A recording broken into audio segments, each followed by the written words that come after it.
Cool, and welcome to Scatterbrained, a weekly subpod of mind controllers. I'm your host, Brandon Craw, and I'm joined by my co-host, Joe Moreno.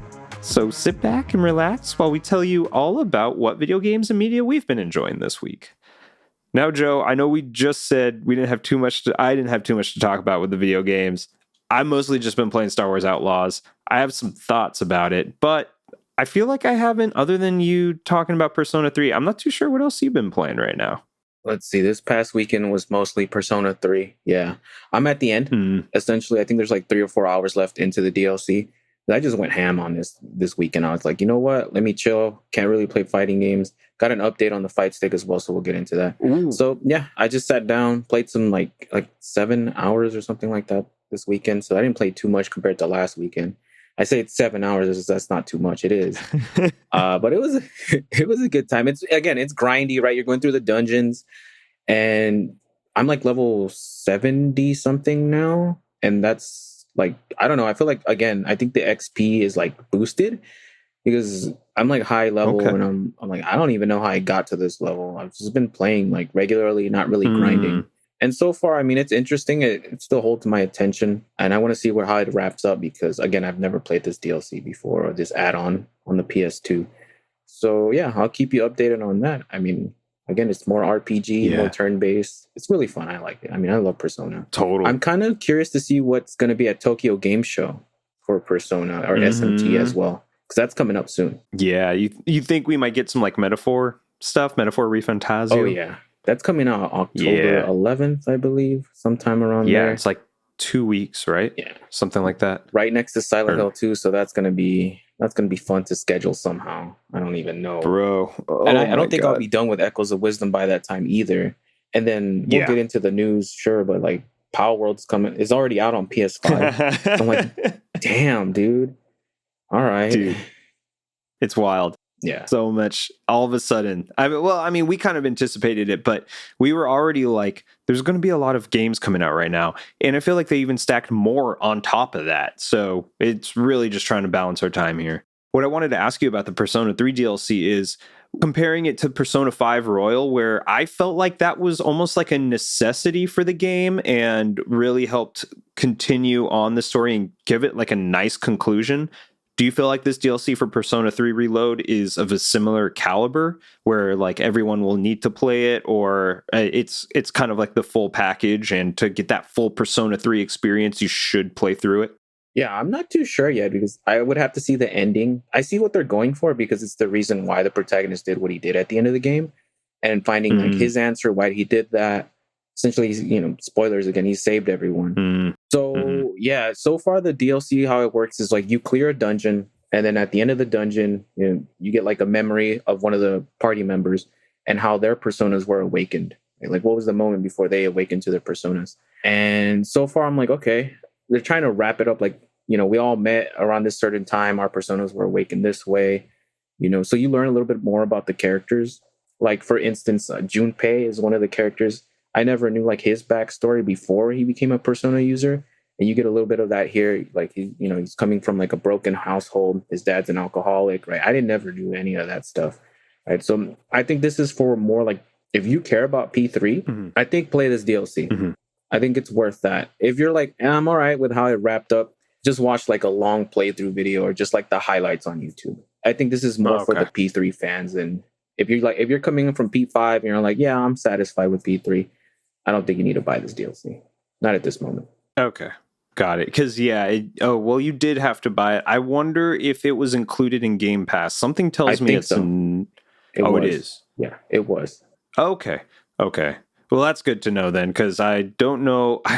I feel kind of weird about buying like DLC for a Game Pass game that I've been playing and enjoying. It's like because I don't own the base game, I'm hesitant to buy the DLC for it. So... I'm glad to hear that it is actually included with the Persona 3 Game Pass version.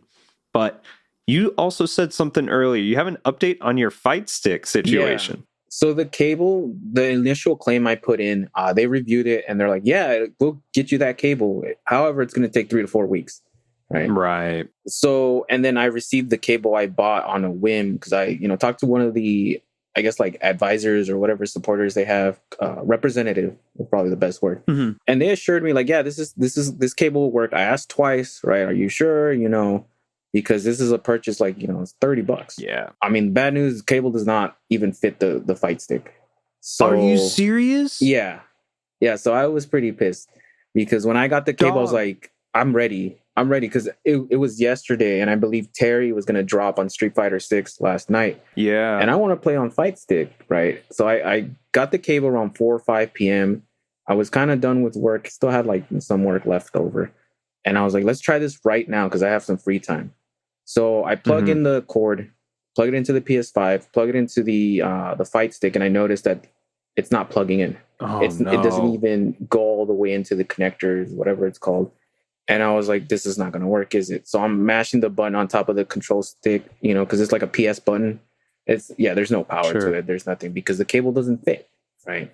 And I'm like, well, what do I do now? So I put in a claim, and they were all like, this morning they got back to me. It's like, no, you need to send it to, since you bought it from essentially like Europe, right? And I didn't even know they had a North America store that sold this cable. They're like, you need to talk to these guys, send an email this way. And in my mind, I'm like, you couldn't just forward that. So I have to like redo it, send in the receipt as well. And I'm like, hey, this cable that I was assured that it was going to work doesn't even fit the fight stick. Yeah. And so now I'm just waiting in limbo because I dropped like $30 on this thing, which I mean, it's not, it's $30, sure, whatever. But I wish it would have worked because all could have been avoided. Of course, it was my fault for bending the connector or whatever, but I mean, it is what it is. I don't know. Your fault. I think it might be a manufacturer's fault for not taking into account like that. It might go through some wear and tear. So I don't know. I wouldn't really blame you on that one. I appreciate that point of view. But yeah, so I got to deal with that. I don't know if they're going to have me return it because, again, it's like a company out in France. So I'm sure the shipping costs will be fun. You should have let me know. I was just there. You could have grabbed like 6 of them and seen which one worked. But yeah, that's kind of my update for that. I have to wait. Terry came out last night. I haven't been able to play anything. I've just been so busy. And so it might look like I might have to play on controller for right now until the fight stick cable gets in. But I do want to play some Terry Bogard. So I gotta suck it up. You were really excited for that. Man, that's so frustrating. I'm sorry you had to go through all of that only for it not to work. And now they're giving you the runaround and stuff. I really hope that they get back to you and like at least give you the money back, whether or not you have to send that cable back, which hopefully you don't, because to ship it back, like when you got the package, did it have like a French shipping label? Like did it say like even the receipt, France on there? Yeah, even the receipt has it. Even when it came, like the bag was like sliced open and stuff. It was like all beat up. It looked like customs got to that like package and were like making sure it was all okay. I don't know what was going on with that package. I don't know what customs is like. Yeah, so I'm like, all right. So, but it was it's an experience, right? Yeah, I guess so. It's a really annoying experience. I feel like you're probably not going to buy any more fight sticks from that company like after this. Oh yeah, probably not. I know there's this cheap one off on Amazon. You get it for like $60. It's like a Hori fight stick, but it's like a mini fight stick, and I'm like, nah, I'll just wait for the cable to come in. Because I got used to that one. I got used to that fight stick. Yeah. And I can wait. Yeah. So it's not a big deal. Yeah.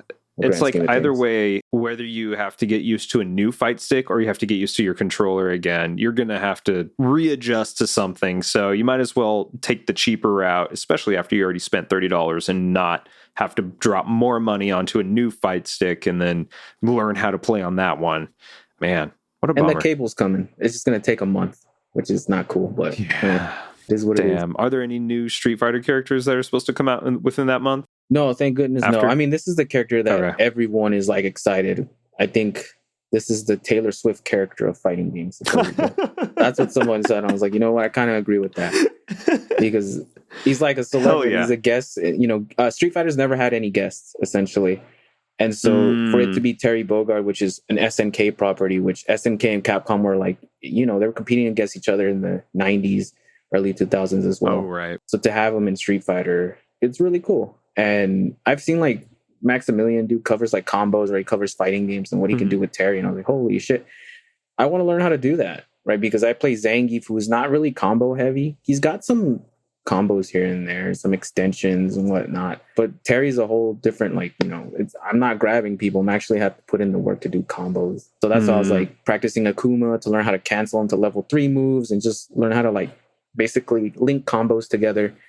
And then the fight stick broke. So kind of took a break from that. Damn. Yeah. Well, I guess whenever it gets repaired. Wait, so are you gonna just wait until the fight stick comes, or you are gonna just play on your controller? I think I'll play on the controller. Okay. The base controller I have for my PS5 has drift on it, so I have to use a different controller. I'm like, damn, dude. Oh, that's right. It's exactly why I got a fight stick, because I'm like, I play a lot of fighting games, so but right now I'll just have to use a different controller.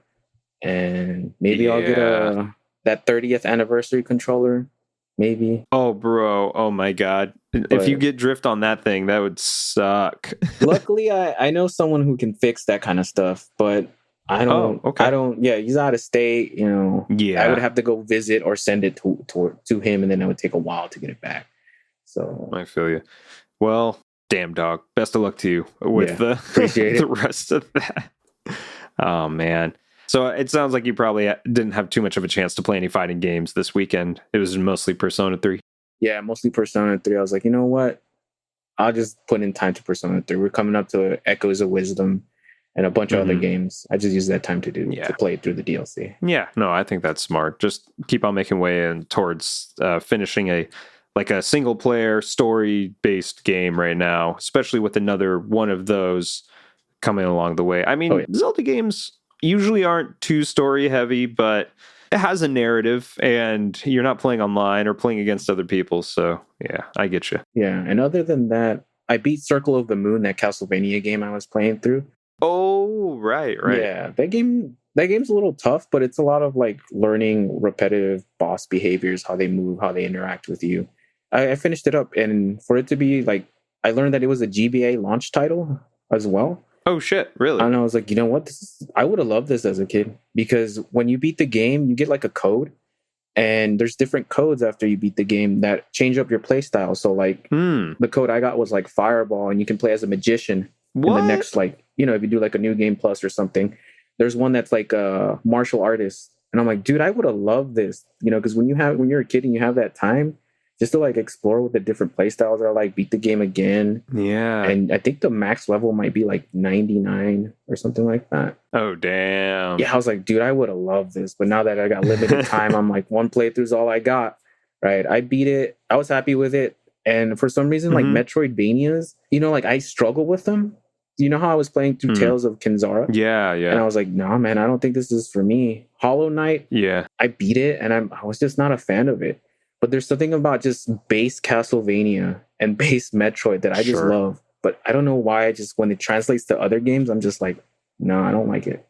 Yeah. So strange. No, I could totally see that. I feel like with Castlevania, it's a bit more of an RPG with the platforming, like side-scrolling elements, whereas some of those other games you just listed off are more. They're built with like the side-scrolling in mind, like from the get-go. So no, I could totally see how you would enjoy like a Castlevania-based game more than some of these other Metroidvanias that have come out recently. I felt like Hollow Knight was a little too hard for me, to be honest. So I didn't even try to like. I got like halfway through, and I'm like, I'm not having fun. Yeah, it was pretty rough. So cool, man. I'm glad you had a good experience with it. That's really interesting that it has this mechanic at the end where you unlock new classes, I guess. Yeah, it's like new play styles. Easier term. Yeah, that's cool. I like that. That's really cool. Mm-hmm. And I'm assuming you only unlock the ability to input these codes after you beat the game, or could you have done that from the beginning if you have the code? You can do it from the beginning if you look it up. So it'll ask you for a name file, and I think you can name it. So like if you put Fireball, it'll just give you the magician thing. There's another one that's like Vampire Killer, Martial Artist, or something like that too, which is cool. I didn't know that. I was like, dude, again, this would have been really cool to have as a kid. Yeah, it feels like there's like kind of this lost art of putting in a code or something like that into a game and expecting something different. Yeah. There's a modern game I really haven't played, or I guess modern I'm using loosely here. It came out last week, but I haven't played it yet, but I've heard a lot of people talk about it, where I really love to check it out. It's called UFO 50. Did you hear about this at all? Mm-hmm. Yeah, the only reason I brought up the code thing is that someone said there's like the equivalent of like a game genie within the game, and you can put in some codes there, but everyone who I've listened to talk about it hasn't really played around with that aspect too much, and they don't know what that unlocks or what that does. But I also haven't checked out on the internet what that does. So maybe they've already solved all of that so far, but that just seemed cool. That is cool. Have you owned a Game Genie? No, I never did. Okay. I never did. They're wonky. Did you? Yeah. When I was into my retro collecting, because I think you put the NES cartridge within the Game Genie and it just like sticks out of the NES. It's so weird. Wild. Yeah. Yeah. It's wild. And then it boots up to the Game Genie screen, and then you like select all the cheats or whatever the modifications. So that's cool that there's a version of that in this game. Yeah. I wish that game was on the Switch. I feel like it would be a perfect Switch game. I think I might get it. Oh, no. With Echoes of Wisdom coming out, I can't do it. In like I can't 2 do it. days, right? From when we're recording this. Yeah. I'm so excited. Do you know when the reviews drop? Maybe. Well, I mean, this is coming out on Friday, so the reviews are for sure already out by this time this comes out. But you said tomorrow? Maybe tomorrow, because the game launches on a Thursday, which is a little strange. Right, the 26th. So does that mean it unlocks at like 9 p.m. tomorrow night for the time of recording, Wednesday night? Maybe, yeah. Damn, I'm going to have to play that when I get home from the final Dodger game that I'm going to. No, it's really exciting. UFO 50 sounds like it would have been the perfect game for my flights, because I felt like I was loving Fields of Mystria while I was on the flight, but it started getting a little repetitive with the way I was playing it. And I'm like, damn, I really wish I could do something else. UFO 50 different games, 50 different full-fledged NES style games. That would have been great. Okay, it's all right. Next time. Right. Yeah. You had Dragon's Dogma on there, though. What happened there? I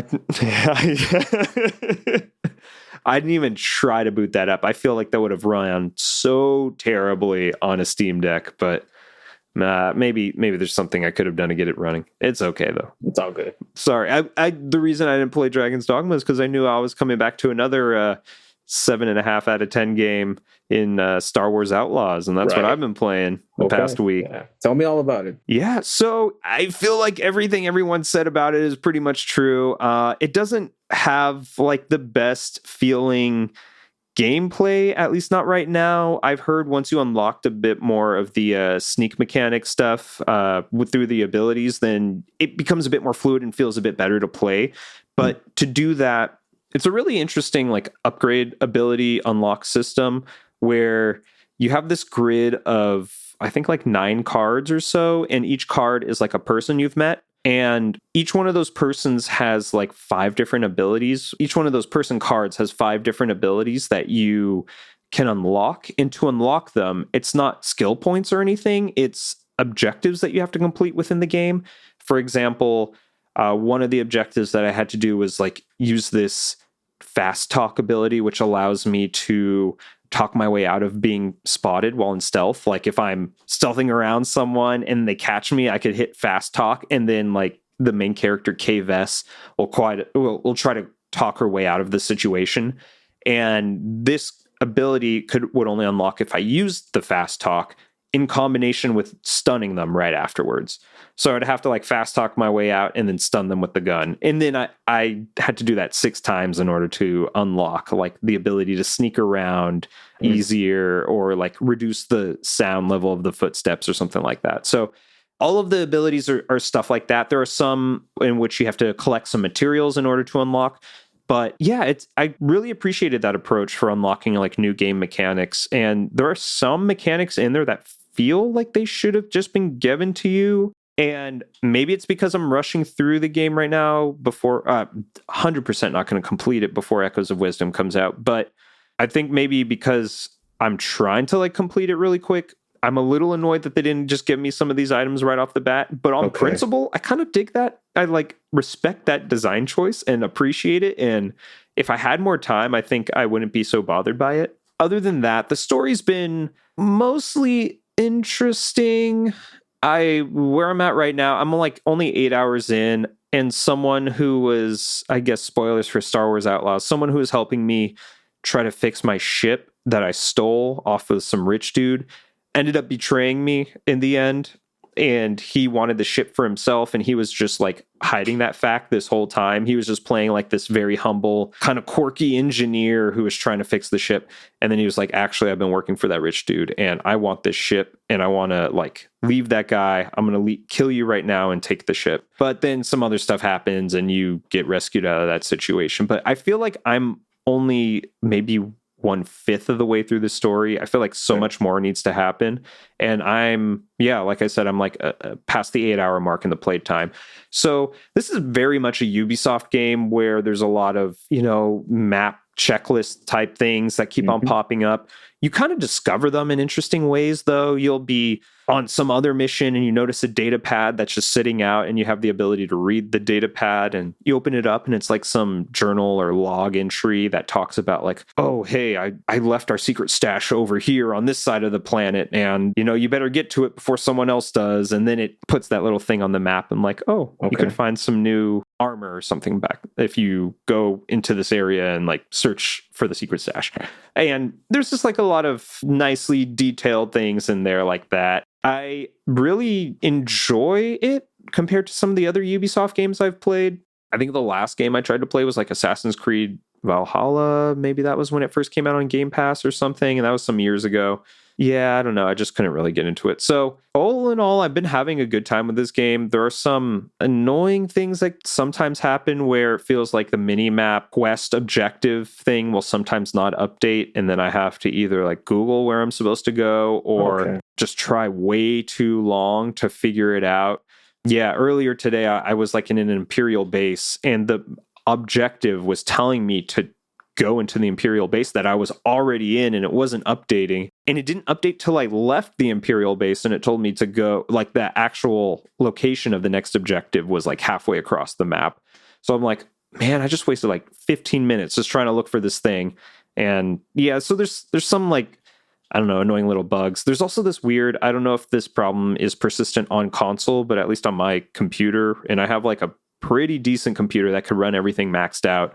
It has some really bad lens flare problems going on, where it's sometimes the lens flare from a light that is behind a mountain will bleed through the mountain and still just like show it through. And every menu item, whenever I hit pause or something, it has this weird like blow up effect surrounding it that does not look like it was by design. It looks like something's messed up there. And I've like tried Googling it. I haven't seen anybody else with this issue, and I'm not too sure how to solve it. So some that's weird, bad technical things going on too. But overall, I think because I'm such a big Star Wars fan, I am kind of enjoying being in this world and playing as this smuggler and having to sneak around, and don't feel like this crazy powerful god like you normally do in other Star Wars based games, and especially in ones in which you're like a Jedi. So it's kind of cool just to have like this different perspective, different like power dynamic than what I'm used to in the Star Wars world. And I'm respecting that. I'm digging it. And I wish I had more time. Like I probably should have just gotten this Ubisoft Connect Plus like earlier, so I could have like tried this out before all these other games are coming out that I would much rather play. But yeah, so all in all, it's been a decent 7 to 7.5 out of 10 game for me so far. I don't know if I recommend it to everyone. Even my diehard Star Wars friend is not on board with this game. Like I've tried telling him like he could just pay $18 and try it out because he was curious, but he was like, nah, I'm good. Which is wild since I feel like he plays every other Star Wars game I know of. So it's okay. It doesn't have to be for everyone, but I enjoy it. I appreciate it for what it is right now. This is your Dragon's Dogma, huh? Exactly. Yeah. I'm eventually going to come back to it and beat it, I'm sure. But when that is, I couldn't tell you. Yeah. Other than Star Wars Outlaws, I don't think I told you. I actually dove into Fortnite. Okay. Yeah. I have my bandmate, Dylan. Oh, yeah, you met him. Mm-hmm. He is really big. Like, that's the main game he plays. So he's really good at it. And we had been trying to like play some video game together for a while. He is, like I said, he mostly is just playing Fortnite. And I never really played Fortnite before. So we were torn between that and like Halo Infinite, but I'm like, I know you're much bigger on Fortnite. And he was describing to me like there's currently like the Marvel stuff. Have you played it at all recently? No, I've never touched Fortnite. I don't think I ever will. Okay. But yeah. I don't know. It's I kind get like of the fun. updates on the Reddit, like the leaks and stuff. I'm like, okay, cool. Yeah, I kind of felt that same way too. But then he described how like right now there's just like this Doctor Doom thing, and there's like a lot of these Marvel characters in there, and you can get like Iron Man's armor and War Machine's armor, and you have to like fight Doctor Doom. And, like if certain conditions are met, you then go and fight Doctor Doom, and then you get his abilities, and then the game all of a sudden turns into like a 1v50 where everyone's fighting you as Doctor Doom after you kill him. And I don't know. That just sounded intriguing to me. So then I told him, you know what? Forget Halo Infinite. Let's go ahead and play this one. So I tried it out. We did a no build like duo squad. So it was just me and him against like 50 other teams of 2. And the very first game we played, I know it's skill-based matchmaking, so there's probably other noobs, but we ended up winning. We got nice. first place. Yeah, on the first game. And I was like, hell yeah. And I was the one who did it. Like he got so many more kills than me, but we finally like came down to, it was just us 2 versus like some other 2 squad. And you know how like that ring is always enclosing, and it was a very tight circle. I don't know. I think that circle might have like disappeared after like this next round because it had been going for a while. And I had a full kit of like Iron Man gear. So the enemies were like shooting and then hiding behind a rock. And I think Dylan like somehow downed them or maybe stunned them or did something to them to pause. And in that moment, I unleashed like, I don't know what it's called in the game, but I'm just going to call it like the super ability or like the ultimate ability of Iron Man's gloves, which was just like floating in the air and shooting this laser right at the person, and it kind of has like an explosive effect, and they were just like right together at the same time. So it was like a 1-second charge to fly up and then shoot, and that was all I needed, and I destroyed them and got that victory crown royale. I forgot what it was called, but I gotta send you the clip because Dylan actually was recording it, so nice. it was pretty fun. And we got so hyped afterwards. Oh man, I could not believe I just pulled that off. So I haven't played since we played like 4 other games, and I think the next one we did pretty bad, or like we died pretty soon. But then the other 2 we came in second place, and just like usually it was me panicking because I'm not used to the game, and I ended up dying soon, and then he has to do like a 1v2, and then he lost. And yeah, but it was still a good time, and I had a lot more fun than I thought. I think the way to play that game is with someone else who knows what they're doing, probably not with randos, because I imagine that being kind of a frustrating and a little intimidating experience, especially for me who has never played before. But it was a good time. It was kind of a good time, and I was not expecting it. Yeah. Speaking of good times, we got some news to talk about now. I feel like we got to start with that PlayStation State of Play, man. I think it kind of surprised me, kind of blew me away a little with all of the announcements that I just was not expecting.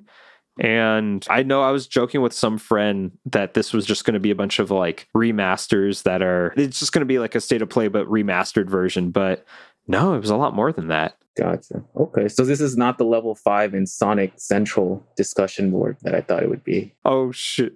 Okay. No. We can talk about that. Yeah. So we can start off with the level 5 one. It's up to you. Whatever you want to start with. No. Yeah. Let's do the level 5. So level 5, what I was most excited for is the revival of Yokai Watch, because I was a huge Yokai Watch fan when it came out. And level 5 kind of put that down, essentially. Like, they haven't made any new games. So this presentation, it was something I was waiting for last summer, I think, because there was going to be a summer presentation. They pushed it back to now. And so I was really excited to see what they would come up with.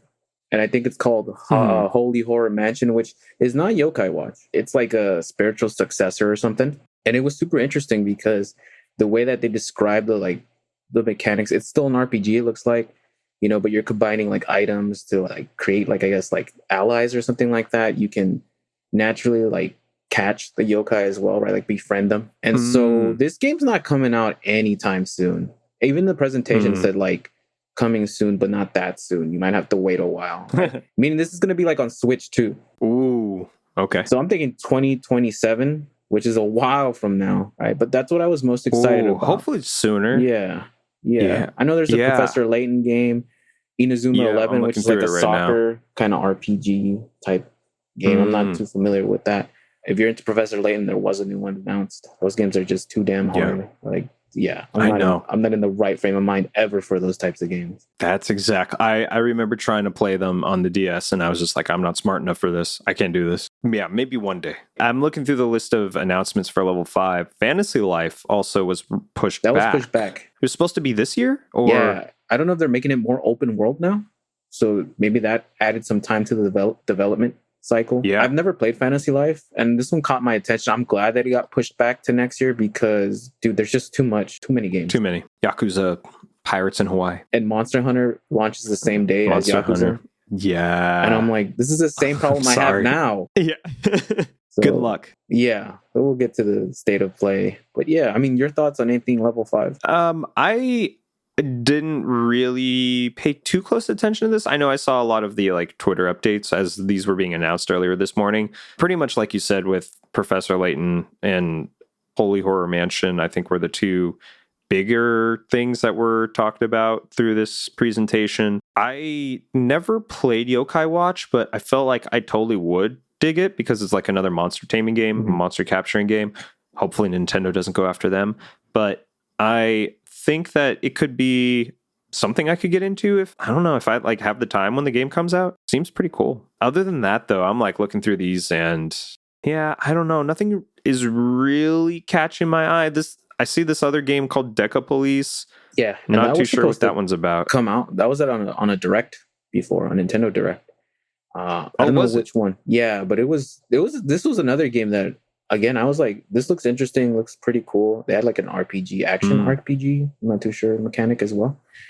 And they pushed it back, I think 2026. So meaning, again, this stuff is getting pushed back to the Switch too, whenever we get that. Yeah. Which hopefully I'm all for.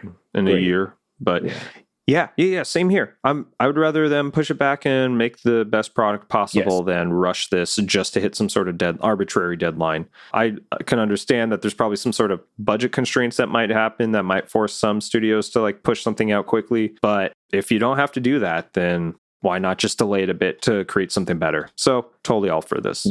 Right. I don't know. Was there anything else for level 5 that you wanted to chat about? Other than that, no. I mean, I feel like I'm a Yokai Watch fan, so yeah, it's kind of hard to see. Like, yeah, they're done with it. There was no remake announced. There was Yokai Watch 4 that was only released in Japan. We never got it. We actually did buy a Japanese copy to play on Switch, and supposedly, according to my brother, it's like the best Yokai Watch game. I'm more partial to 3, but I've never played 4. 3. Good luck trying to get 3 now. You probably have to, legally obtain it somewhere, right? Those are the words I want to use.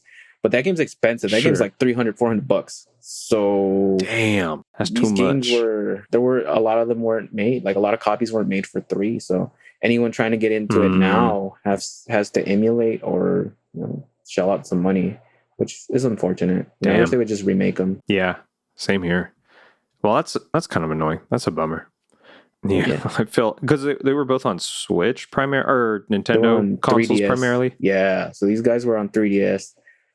They remade one and put it on Switch, but only in Japan. I'm guessing the numbers here, we just didn't get the right numbers. It just didn't sell enough. So yeah, not a priority. It probably cost too much to get it localized and translated and all that stuff. So I could kind of see why they would just leave it to Japan only.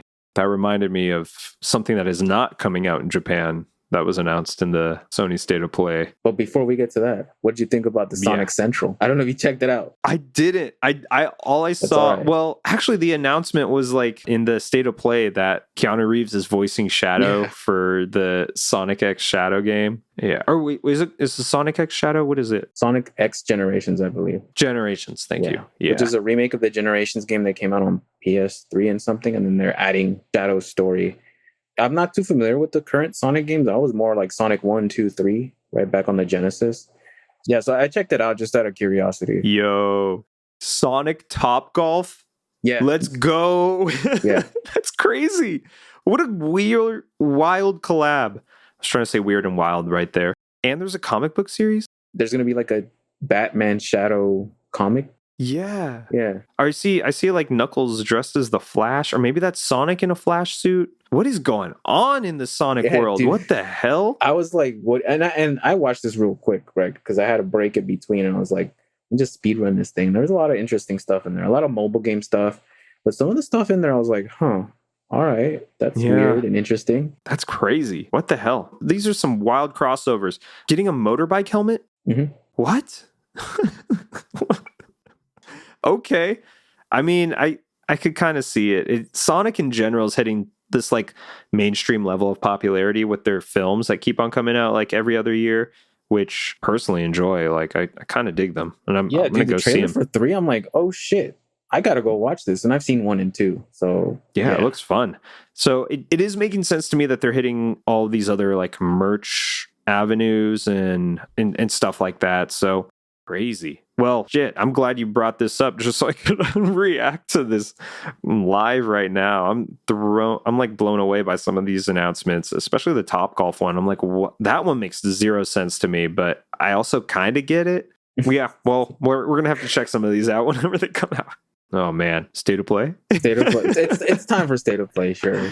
Okay. Wow. Yeah. I was kind of blown away by a lot of the stuff that was announced. Not gonna lie, I was not expecting much. I mean, there was probably a third of them were like remasters, to be honest, that were just announced and whatever, or DLC for stuff. So not really any.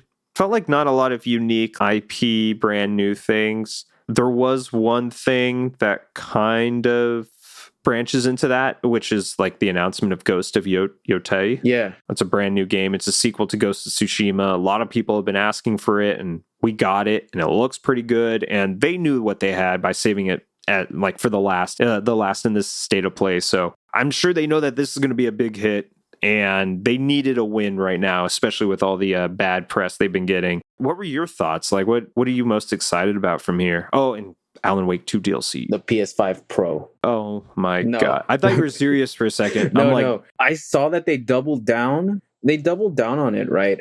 They had the guy that was talking about it in the presentation. They doubled down. I was like, dude, like, Mark I don't Cerny. think you're convincing anyone. And then they had Ghost of Yotei after. Yeah. They snuck that in. Yeah. Like, hey, PS5 Pro. It probably runs better. Probably looks better. It's got the AI upscaling. And I'm like, I haven't even played Ghost of Tsushima yet, so let me get that on sale. I was going to ask. Yeah. Okay. Because you know me, I like to play the before the game before, right? I like to catch up.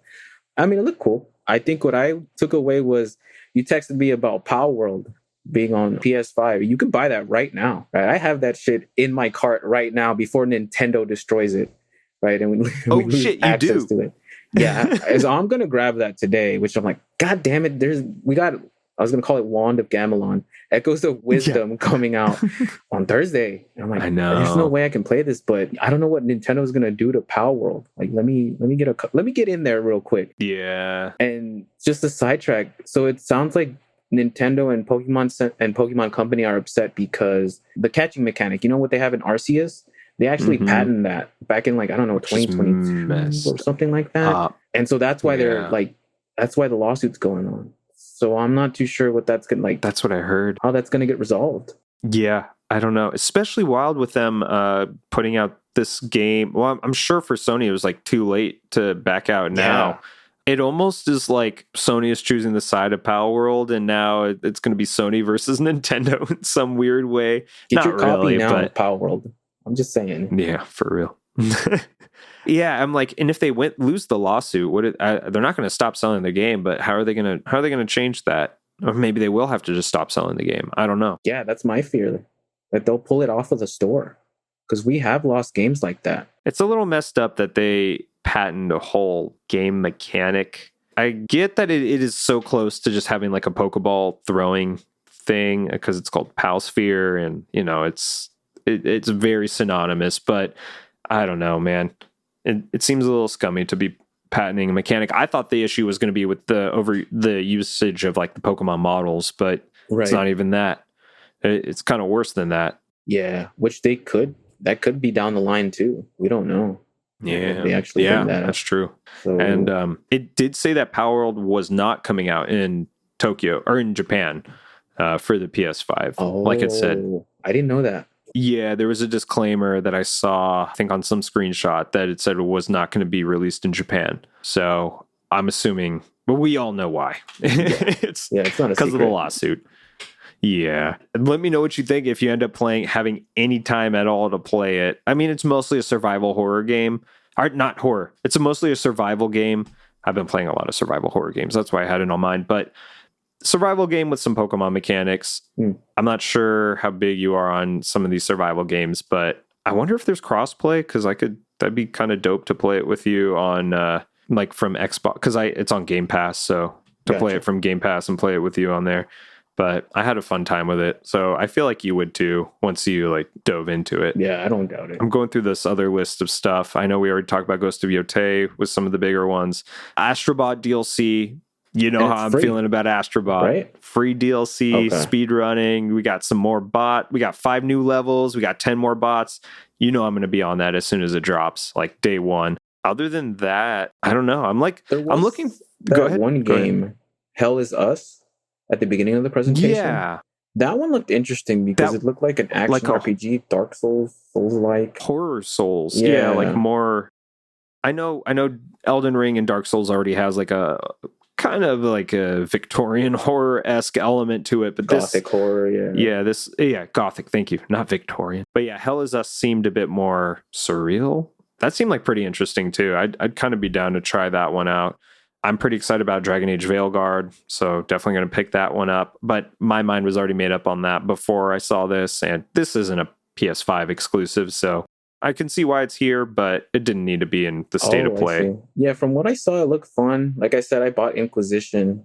That's a long game. I'm probably not going to get to Veilguard at all. Yeah. But it looked cool. I'm sure we'll be. Alan Wake 2 DLC. Real excited for that, especially because they labeled it as an expansion and not necessarily just DLC. So that tells me we're going to get more story. We're going to get a bigger gameplay, because I know we did one of the DLCs currently for the Night Springs DLC pack, and that one took us like maybe an hour, if that. Yeah, it wasn't that probably long. Less. So it was just like a nice little side story to kind of fluff up the world a bit more. Not that it needed it. I feel like that game already does a great job at doing that, but this one seems like it might be taking the place from Jesse Faden's point of view from the Control Bureau, and I really like Control, so I'm so excited to see what they end up doing with this game. I know you're excited about that Lego Fortnite. Well, right? Yeah, how could you tell? Just intuition, I guess. Yeah, there was Lunar Remastered Collection, which I have no idea what the heck that's about, but it's like a 80s, 90s anime type JRPG. And I was like, yo, that looks pretty cool. That looks like something I would enjoy. But that's not coming out till 2025, which I'm like, thank you. Like, please. Yeah, it's going to give you some more time. And then Legacy of Kain, that was a PS2 game, right? And I was like, this is such a PS2 like genre looking. You can tell this is a PS2 game. And I was like, oh, that's cool. Yeah. I don't know if there's any Legacy of Kain fans. I didn't know that. I know a lot of people are. There's some people who've been playing video games for quite a bit who really enjoy these games. I think I might have played one of them at some point, but I couldn't tell you anything about it, and I just don't remember it at all. So I don't know if I'd really pick this up. I don't think I'm the target audience for this, but I'm glad that this is getting some more time rather than like Days Gone, which was the one of the main rumors I heard recently. Which wasn't in here at all. Wasn't. Yeah, thank God. But it's okay. We don't really need that. So that seems like it'd be cool. Some of this other stuff, Dynasty Warriors Origins, I kind of like them, but not enough to want to buy it. Yeah, same here. I know you're big on Monster Hunter Wilds, and we've already seen several trailers of this, and this was just another, probably a bit more narrative trailer than we've gotten previously. And yeah, that seemed pretty cool. Even though I know these games aren't for me, I see the trailers and it definitely hypes me up and makes me want to play them. Yeah. So it almost gets me. I love Monster Hunter. Correction, I love the first 60 hours of Monster Hunter. That's what I love. Once we get to end game and we start grinding past that, I'm like, all right, dude, I'm done. I'm telling you, those first 60 hours of Monster Hunter are amazing. I could love that series, dude. But comes out the same day as, what is it? Like a Dragon, Yakuza Pirates in Hawaii. Yep. I don't think we've talked about that, right? And that wasn't in the state of play or anything. But that was a Yakuza game, like a Dragon game, that was announced last week, right? Essentially, you take one of the characters, Majima, who's a beloved character of the Yakuza series. Oh, yeah. Give him his own story, right? He's a pirate in Hawaii, and it takes 6 months after Infinite Wealth. So they might be wrapping up the story, because I know you and I were like, yeah, they didn't wrap up the story well enough for us to be like satisfied. Yeah. Right. It felt very sudden. Yeah. But this one is like, I'm sure we're going to get more of Kiryu and, oh my God, Ichiban. Yeah, I'm sure we're going to get a bit more of their story and see what ends up happening there. And I'm excited to learn more about Majima, who sounds like a beloved character, especially since Infinite Wealth was my first foray into the Yakuza series, and I loved it. And I love the characters there. So that instantly felt like a must play for me, and potentially game of the year next year. We'll see. Maybe we'll see. But I'm excited for that. I'm more excited for that than I am Monster Hunter Wilds, because the Yakuza series is super personal. Like, I played through 0 all the way to now, so I've played through all of those games. So yeah, Monster Hunter is it narrative?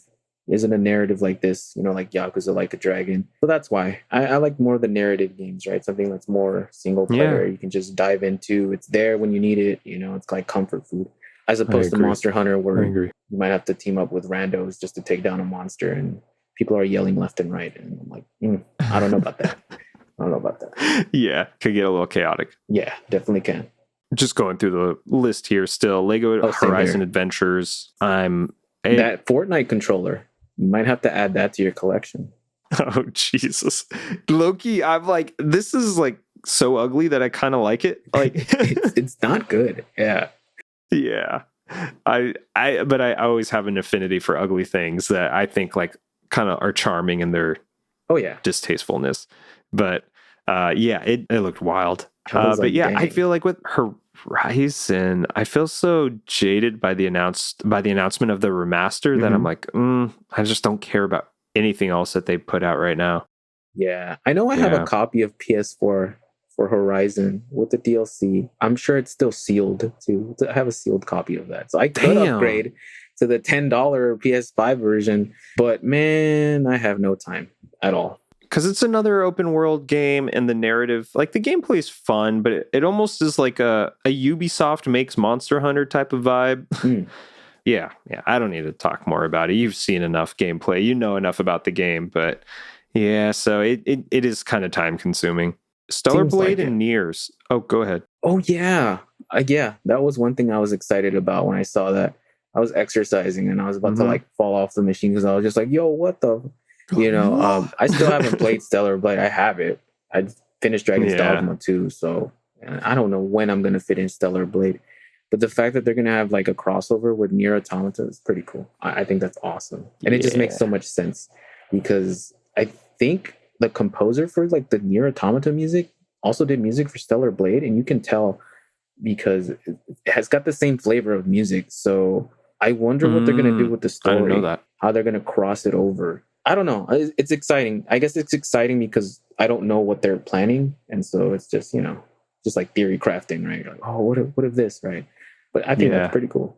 I thought so too. And like you said, it makes a lot of sense to see this crossover here. I don't have Stellar Blade. I kind of wanted to play it, but probably not going to have time now. And I don't see myself playing this DLC, but I'm really excited for people who, this hits very well with, like, and who love Stellar Blade, who love Nier. And I wish I had more time to like really get into it, because I played Nier. I really liked it. I love the concept behind it. And Stellar Blade seems really fun, but just not a lot of time right now. That seems cool. And they didn't announce like a release date or anything for it. No, I'm thinking next year. Reading it right now. Yeah, probably. But there is photo mode. It seemed pretty. Yeah, that's true. For the soundtrack out there. Right. Oh no! Don't get the Gooners. We're not trying to find them. Oh my god, that's silly. I'm looking through the rest of this list. There isn't really anything else that I wanted to bring up. Yeah, I'm not too sure. It's all good. I feel like we talked about Fantasia. Yeah, we talked about that before though. That has a release date now. Oh, right. Yeah, that's cool. December 5th. Mm-hmm. Felt like something. I know it's my grandma's birthday. I know it's Guillermo's birthday. If you're listening to this right now, Guillermo, happy early birthday. But yeah, there's something else happening or dropping on December 5th too. I don't remember what right now. Yeah, there was something. Oh, you're right. There is something else in December. I'm sure we'll think of it. We'll be like, too many games. Yeah. Well, I'm feeling pretty good after talking about all the state of play. Was there anything else about it that you wanted to chat on before we end it? No, just looking forward to Tokyo Game Show, and I'm sure we'll talk about that. Yeah. So that'll be next week's episode. Or maybe not. Maybe next week will be the full mind controllers thing. We'll chat about that. Yeah, we can sneak it in offline too or something, because I do want to talk about Tokyo Game Show. There's always some interesting stuff there. Yeah, I know. There's a lot of anticipation, especially, okay, we'll end it on this real quick. I don't know if you saw that Ubisoft pulled out of Tokyo Game Show. No, I didn't see that. Yeah, they pulled Assassin's Creed Shadow. Like, I guess there were some presentations and they hadn't previously invited the press to come and check it out, and they like canceled everything. I don't know what that means though. I don't know if that means like they're going to push it back till way later next year or something, but that kind of made the rounds, or like a few hours ago when it was announced. Because that's due out this year, right? I think it had a release date of this year. It was, yeah. They haven't officially done anything, but I feel like to cancel all these things last minute must mean some sort of delay at this point. Anyways, cool. Just wanted to check that one in. Well, we did it, Joe. We got to the end of all of the announcements that ended up happening today. So for anybody listening, really appreciate it. Thank you for sticking with us throughout this whole thing. This was definitely a longer episode than I thought. Yeah. We're almost about to hit an hour. So if you like what we chat about, if you like hearing us talk, be sure to rate and review the podcast on whatever podcast listening app you're using. And it just kind of helps us out, and we appreciate that. So also, if you have the means to want to help us out financially a little bit, you could subscribe to our Patreon, give us each $1. That'll buy us like a Big Mac or something. No, not a Big Mac. It'll buy us like maybe one fry or something from McDonald's. Be sure to follow us on all the socials like Instagram, YouTube, and Twitch. Other than that, everybody, take care of yourselves. Hope nothing crazy happens in the news cycle between now and next week. And thank you all. Yeah. See you in the next one. Bye, everybody.